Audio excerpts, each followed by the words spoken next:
कथा के समापन में महाराज सबसे पहले भरद्वाज ऋषि ने अपनी कथा का समापन, वो याज्ञवल्क्य ऋषि ने अपनी राम कथा का समापन करा, ऐसा गोस्वामी जी ने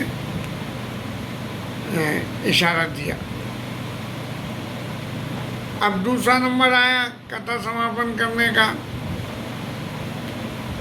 तो दूसरा क्यों कि याज्ञवल्क्य जी से जो पूछा गया वो सिर्फ राम कथा पूछी, और पूछी भरद्वाज जी ने, ज्ञानी ने। एक ज्ञानी दूसरे ज्ञानी की बात को बहुत जल्दी समझ गया, तो उनकी कथा जल्दी समाप्त हो गई। और दूसरा नंबर आया भुशुंडी महाराज का। भुशुंडी महाराज ने कथा कही, तो कहने वाले भुशुंडी तो महाज्ञानी और गरुड़ जी भगवान के क्या नाम है, सेवक, लेकिन मोह हुआ, इसलिए उनको राम कथा सुनाने के लिए कोई ज़्यादा प्रयास करना पड़ा। अब नंबर आ गया हमारे महादेव बाबा का। तो महादेव बाबा को भी कथा समापन करनी थी, लेकिन महादेव जी तो निरंतर राम कथा सुनते हैं और निरंतर करते हैं, लेकिन पार्वती जी ने जो पूछा था उन सारी बातों का जवाब देते हुए, और महादेव जी ने पार्वती जी से कही कि देवी अभी कुछ और भी सुनना है क्या इस राम कथा के विषय में। तो वहाँ जो है श्रोता ने अपने हथियार डाल दिए और ये कहा, मैं कथ करते वयु तवा, मैं कथ करते वयु अवा, तब प्रसाद विषय मुझी राम भगत धर्मी मिट बीते सकल कले। पार्वती जी ने राम कथा सुन ली। राम कथा सुनने के बाद उन्होंने ये पूछा कि भैया महादेव जी ये बताइए कि ये गरुड़ जी का क्या है गरुड़ जी की कथा। तो गरुड़ जी की कथा उन्होंने सब सुना दी और भुशुंडी महाराज की कथा सुना दी। अब ये कथा सुनाने के बाद में अब महादेव जी का फिर नंबर आ गया। तो महादेव जी ने कही, तो पार्वती जी ने एक ही बात कही कि मैं कथ करते भैरू अब, हे विश्वेश्वर नाथ, मैं कृतकृत्य हो गई। कृतकृत्य क्या? संतोष, और कहना चाहिए परम संतोष, और उससे ऊपर अनंत संतोष शायद मेरी नज़र में, क्योंकि उस संतोष से आगे कुछ जानने को बचे ही नहीं। अब जैसे किसी को ब्राह्मण कराओ, ब्राह्मण भोजन कराओ, तो ब्राह्मण देवता कहते हैं कि महाराज बस पूर्ण हो गया। फिर आप जिद करोगे तो कुछ ले लिया, बोले अब तो महापूर्ण हो गया। और तीसरे नंबर पर क्या हुआ, बोले तीसरे नंबर पर बिल्कुल दोनों हाथ ऊपर गए, हाँ अब नहीं, अब बिल्कुल नहीं। तो ये कृत्य ऐसे ही पार्वती मैया कह रही है कि जो भी कुछ मुझे पूछना था वो सब पूछ लिया, मेरे पास कोई बचा ही नहीं कि मैं पूछूंगा। और इतना आपका समय लिया, इतनी सब बातें सुनी, तो हुआ क्या कि उपजी राम भगत थड़, भगवान राम के चरणों में इतनी दृढ़ भक्ति पैदा हो गई कि बीते सकल कलेश सारे के, जो अब तक पुराने टाइम में सती चरित्र में जो लीला हुई और जिसका मुझे सबसे ज़्यादा असंतोष हुआ, वो सब क्लेश मेरे बिल्कुल बीत गए। अब महाराज ये 3 वक्ता तो जो है, जो गोस्वामी जी ने कहना चाहिए बुलाए थे, वो तीनों ने अपनी कथा समापन कर दी। अब नंबर आया गोस्वामी जी का। तो किसी भक्त ने पूछा कि महाराज अभी आप कुछ और कहोगे क्या? इतनी राम जी की आपने कथा कह दी। यद्यपि राम जी का राज्याभिषेक तक की कथा आपने कही है और अभी उसके आगे की कथा तो बाकी है, तो आप कुछ कहोगे क्या? तो गोस्वामी जी बोले कि ये रामचरितमानस ये भगवान राम के चरित्र तक का सरोवर है। अब भगवान राम के संग मिलके उनकी अगली पीढ़ी का क्या चरित्र होगा वो फिर दूसरे ग्रंथों की रचना में गोस्वामी जी ने लिखा। एक तरह से ये रामचरितमानस की रचना करने के उपरांत गोस्वामी जी महाराज को भी संतोष हो गया कि जो कुछ मुझे लिखना करना था वो मैंने लिख दिया। हालांकि पीछे चित्त में दोबारा ये बात पैदा आई कि अभी कुछ बातें रह गई, जिन सब बातों को दोबारा कहने के लिए अन्य और ग्रंथों की कवितावली, दोहावली, भव्य रामायण ये ऐसे छोटे स्वरूप में उन ग्रंथों को गोस्वामी जी ने रचना की। तब जो है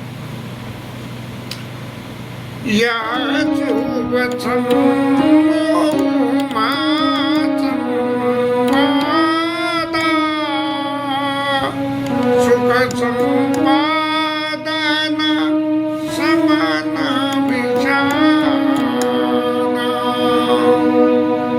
ये जो पार्वती मैया और यहाँ से ये कथा शुरू हुई थी, पार्वती मैया और शंकर जी का जो संवाद है आपसी, ये सब प्रकार के सुखों का सृजन करने वाला है। सुख संपादन समन विषादा, और कोई भी तरह का विषाद हो किसी के चित्त में तो उन सब का समन। महाराज गोस्वामी जी जब रचना का समापन कर रहे हैं तो रचना का समापन करने में कुछ न कुछ आशीष वचन तो श्रोता को या ग्रंथ की रचना करने वाले को लिखने पड़ते हैं। तो अब यहाँ गोस्वामी जी लिख रहे हैं इसी सीरीज में राम उपासक जे जग माई, यही सब प्रिय तिनका कह चुनाई। जो भगवान राम जी के उपासक हैं, ये रामचरितमानस के अलावा उनको और दूसरी कोई चीज भी नहीं है। और अब ये जो रामचरितमानस है, तो भैया मैं तो शुरू में ही लिखा था कि रामायण सतकोटि अपारा, और मैंने भी अपने गुरु से सुनी थी, बचपन में सुनी थी, लेकिन तब जितनी भी सुनी समझी नहीं समझी, लेकिन अब मैं उसको लिखना चाह रहा हूँ। तो इसीलिए जो है रघुपति कृपा जतामति गावा, मैं यह पावन चरित सुहावा। अब जो है मैंने भगवान राम ने जो कृपा करी वो महाराज मैंने गा दिया। अब लौकिक जगत में भी कोई आदमी जब अच्छे काम करता है, नेक काम करता है, तो कहता है भैया जितनी विद्या बुद्धि थी उतना मैंने कर दिया, और भूल चूक हुई तो कोई माफ कर दो। फिर महाराज गोस्वामी जी अपना तजुर्बा कहते हैं, यही कलिकाल न साधन दूजा, और जोग यज्ञ जप तप व्रत पूजा। दूसरा साधन जो है योग यज्ञ जप तप, कोई दूसरा साधन नहीं है। तो बोले एक साधन क्या बच गया कि रामाय सोमेरिया गाय रामय संतत चुनिय रामय गुण गावै। भगवान राम के गुणों का संतत लगातार कंटिन्यूअसली सुनते हो। राम को सुनो, राम को गाओ, ऐसा ही है। जासु पतित पावन बड़वाना। क्यों? कि भगवान राम का आदत क्या है, भगवान राम के स्वभाव क्या है कि पतित पावन, जो लोग पतित है, जिनको कोई दूसरा साधन नहीं हो, वो यदि राम का आसरा ले लें तो उनका जो है सब काम हो जाता है, ऐसा संत पुराण कहते हैं। इसीलिए महाराज मैंने भी राम जी का आसरा लेकर इस ग्रंथ की रचना करी। अरे मेरे मन अपने मन से कह रहे हैं, ताई बजिया मना तजी कुटिलाई, राम बजे गति के नहीं पाई। इसीलिए जो है अपने मन से अब गोस्वामी जी समझा रहे हैं, अरे मेरे मन, तू जो है सब तरह की बातों को छोड़ के और उनके राम जी का ही भजन कर, सब तरह की कुटिलता को छोड़ के किसी दूसरे का आसरा नहीं और कोई नहीं।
अब महाराज आशीर्वाद की बात कह के फिर राम जी के चरणों में वंदना करी कि महाराज आशीर्वाद की मांग तो मैंने आपके सामने रख दी, लेकिन जो है मेरी ये मांग रखने के बावजूद अब आपसे कुछ और विनय करना चाहता हूँ, और वो है कि मौसम दीन दीन तुम समान रघुबीर अस विचारे रघुवंश मने हरऊ विषम भववीर।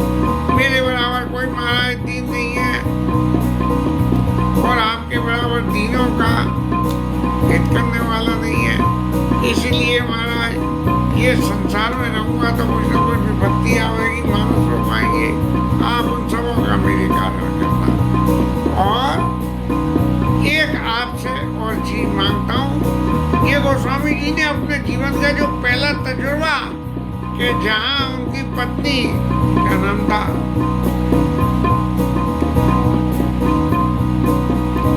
गोस्वामी जी की पत्नी का क्या नाम था? नंदा। अरे तो उसने जो गोस्वामी जी को उपदेश करा था और ये कहा था कि अस्य चरुमय देवम तामे ऐसी प्रीति और तैसी जो श्री राम में होत न तो भयभीत।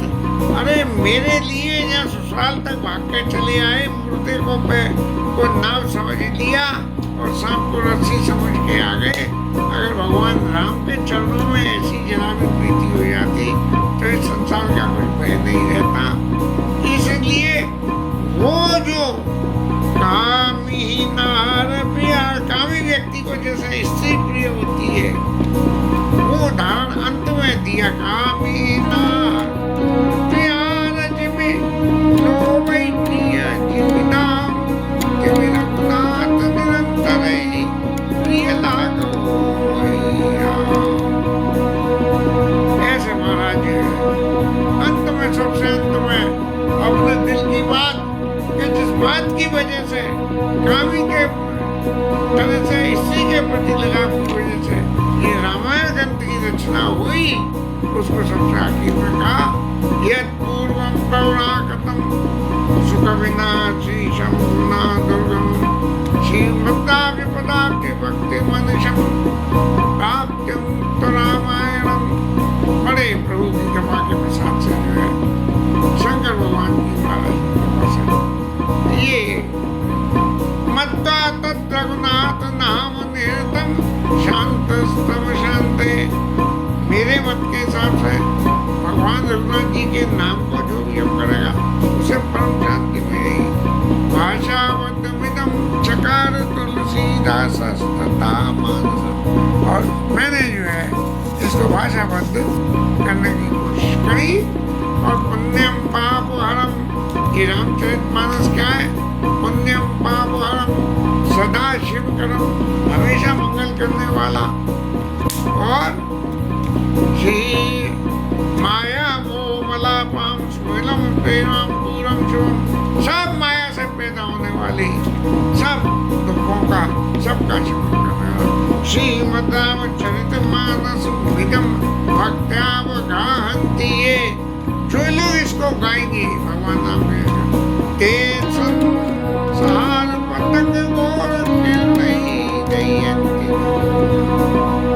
वो इस संसार की घोर आग में इस संसार पतंग दयंती नो मनवा, उसमें जो है नहीं चलेंगे और संसार से जो है सागर से पार हो जाएंगे। इसके साथ ये आज की कथा विश्राम और रामायण करेंगे। आरती करेंगे।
हरण विषय सभी सुभग सिंगार मोक्तिवती ढलन रोग भर मोर अमी तात मात सब विधि तुलसी तात मात सब हे आरती श्री रामा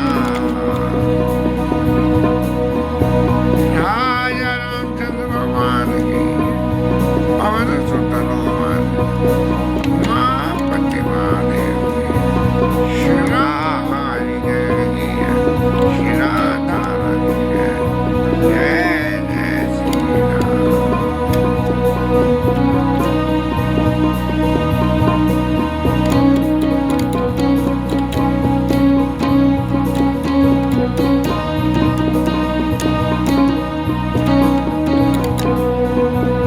हम सीता राम राम सीता राम राम सीता राम